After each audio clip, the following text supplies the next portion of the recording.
Hey everyone and welcome back to another video. In this video, I'm going to show you how to turn Siri into ChatGPT. Now this video is going to be particularly useful for individuals.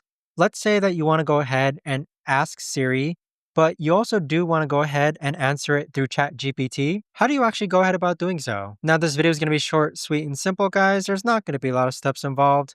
Now in order to do this, first click on Settings, then go ahead and scroll down and click on Apple Intelligence and Siri. Then from here, you want to go ahead and scroll down again and then click on ChatGPT. Now, this is where you could actually log into ChatGPT, so go ahead and log on so that you can link your ChatGPT account with Siri. Now, once you're logged in, make sure that the toggle on button is on for where it says use ChatGPT, and you could also go ahead and turn off confirm requests by toggling this off. But there you have it, guys. That right there is the best and easiest way that I know of to actually go ahead and turn Siri into ChatGPT. If you guys know of a better or easier way to actually do this, let me know in the comments down below.